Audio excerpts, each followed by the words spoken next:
Among history's most remarkable figures, Clementine Churchill was born on April 1, 1885, in London, England.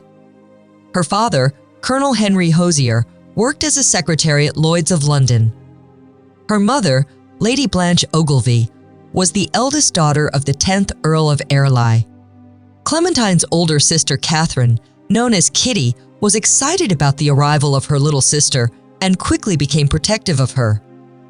The two were close and supported each other, as their parents' troubled marriage created a tense atmosphere at home. Colonel Hosier and Lady Blanche's marriage was not based on mutual understanding. Though their union seemed appropriate to their families, the couple had little in common. Hosier was focused on his work, had a stern and controlling nature, and did not care for social gatherings or children. Lady Blanche, on the other hand, came from a large aristocratic family and had hoped for a more lively and affectionate marriage. Their differences led to constant arguments and an unhappy home life for Clementine. By the time Clementine was 3, her mother had given birth to twins, Bill and Nellie. There are theories that none of Lady Blanche's children were actually fathered by her husband. Lady Blanche was known to have several affairs, while Colonel Hosier also had his own indiscretions.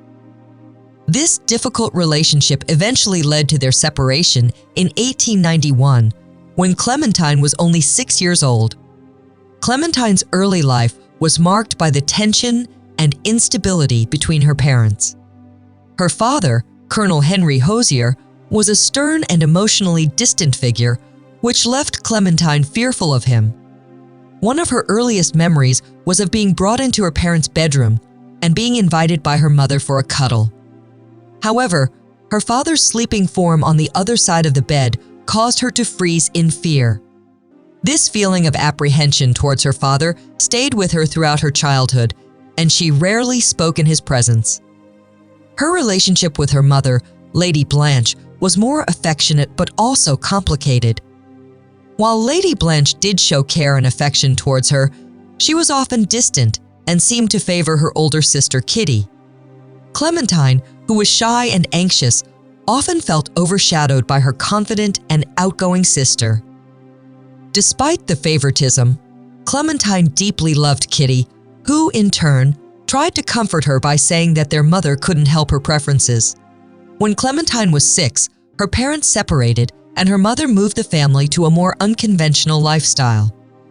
Lady Blanche often struggled financially and relied on the support of her aristocratic family. Despite their financial difficulties, Blanche tried to maintain a sense of elegance and social life.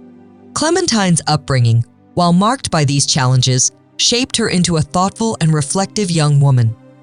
Clementine's education was somewhat unconventional due to her family's financial struggles and her mother's attitude toward schooling. Her mother, Lady Blanche, ensured that Clementine and her siblings received some form of education, but it varied greatly depending on their circumstances. The children were often taught by governesses, some of whom were well educated, while others were more like housekeepers. Clementine was particularly drawn to literature, history, and languages, and she excelled in French. Her love for learning grew, particularly during her time at Berkhamsted School for Girls. At the school, Clementine thrived under the guidance of the headmistress, Miss Beatrice Harris, who was a supporter of women's education and independence. Miss Harris encouraged Clementine's intellectual growth, and Clementine became increasingly passionate about her studies. In addition to her academic success, Clementine developed an interest in sports and physical activities. She enjoyed tennis, croquet, and horseback riding, and her mother even encouraged her to engage in activities like bicycle polo, a relatively progressive attitude for the time. Despite her shy nature, Clementine was able to make friends and became a member of the school's field hockey team. However, Clementine's dream of attending university was never realized.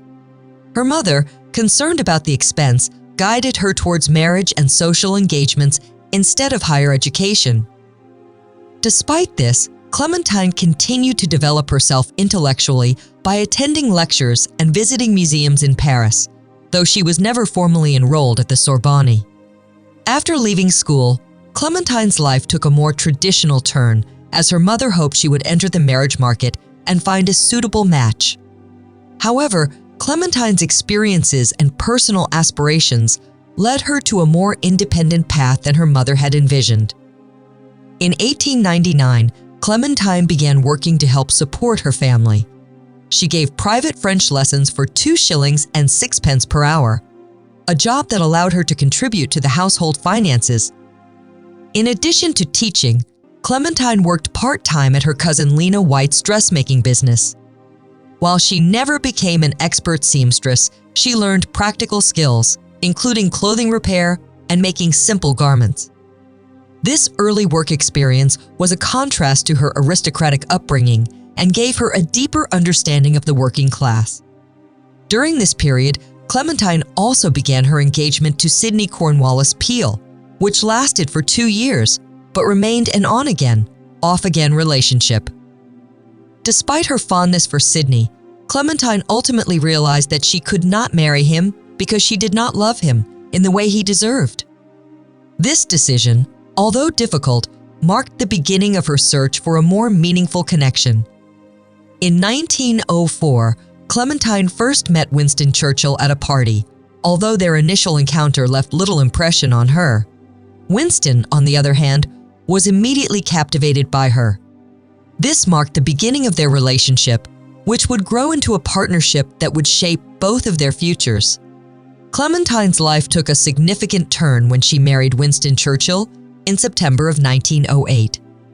Their relationship had initially been marked by misunderstandings, but after a few years, they developed a strong bond. Winston, immediately captivated by Clementine, was charmed by her intelligence, warmth, and beauty. Clementine, on the other hand, had been cautious, unsure of his intentions, and had initially misinterpreted his nervousness around her as a lack of interest. It was only later that she saw Winston's true admiration and affection for her. Their marriage, however, was not without its challenges. Clementine and Winston faced many disagreements, but they always found a way to reconcile quickly. One of the recurring issues was Winston's political career, which often absorbed most of his attention. Despite their differences, Clementine became Winston's closest confidant and a crucial partner in his career. She was his advisor, strategist, and on many occasions, his voice of reason.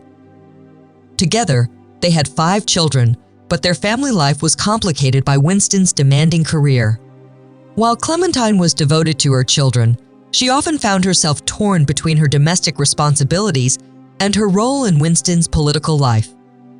Their children, particularly Diana, Randolph, and Sarah, struggled with their parents' absence and lack of emotional involvement, resulting in their own personal difficulties later in life. Clementine, deeply committed to her husband's success, worked tirelessly behind the scenes to support him. She participated in his political campaigns, helped organize his speeches, and maintained social relationships that benefited his career.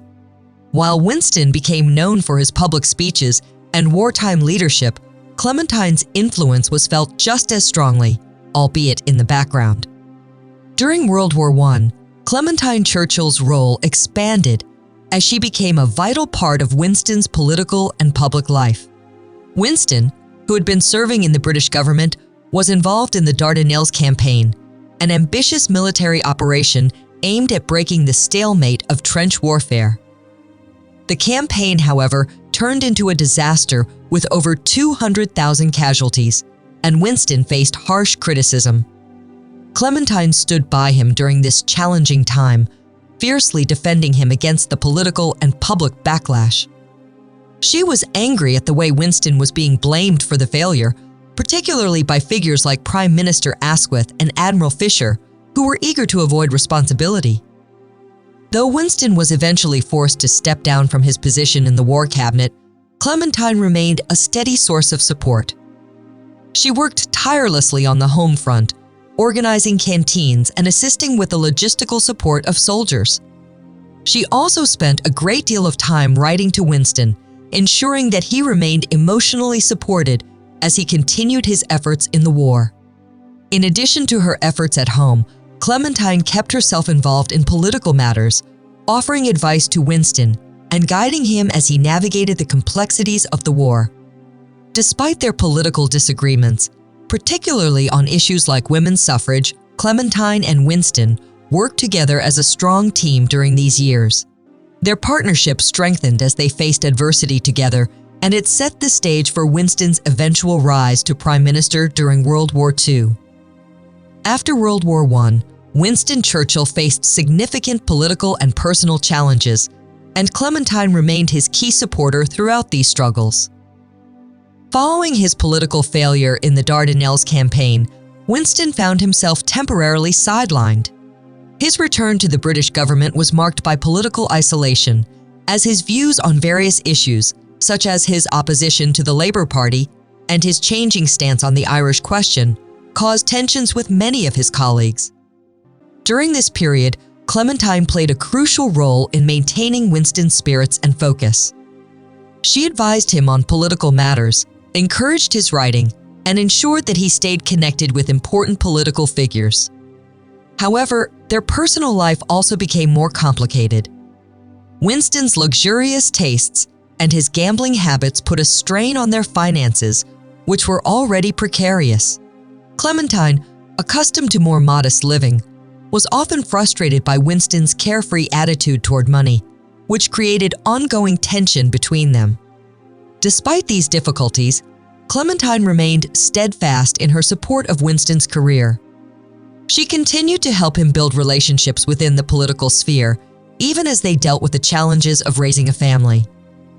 Unfortunately, their children faced their own struggles during this time, particularly as the family continued to move frequently and the Churchills' attention remained focused on Winston's political career. Throughout these years, Clementine found herself feeling emotionally drained and often required time away from Winston and the children to recharge. Despite these personal challenges, she continued to support Winston's ambitions, making sure he stayed on track for his eventual return to power. In the final years of her life, Clementine Churchill's role continued to be intertwined with Winston's. After World War II, Winston's political career reached new heights, but it was also marked by personal losses and political challenges.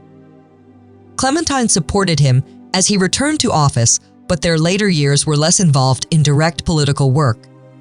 Instead, they focused on their personal lives, including renovating their home at Chartwell and spending more time with their children and grandchildren. Despite the strain their political careers had placed on their family life, Winston and Clementine found some peace in these quieter moments. However, the 1960s were a time of great loss for Clementine. She lost her eldest daughter, Diana, to suicide in 1963, and her son Randolph followed in 1968. These events weighed heavily on Clementine, whose health began to decline rapidly. With Winston's passing in 1965, Clementine found herself even more deeply affected by the loss, but she continued to maintain her sense of duty and continued supporting her family. In December of 1977, Clementine passed away at the age of 92. She had lived a full life, shaping not only Winston's success, but also the role of the First Lady in British politics. Clementine was remembered for her strength, intelligence, and unwavering dedication to Winston's career. Her legacy as a key advisor and partner in his political and personal life was solidified after her death, with many recognizing her as an indispensable figure in Winston's success. What do you think about Clementine Churchill? What was it about her that made her so vital to Winston's career, and why did she continue to support his ambitions instead of pursuing her own? Don't forget to like, share, and subscribe for more fascinating historical stories. Thank you very much for watching.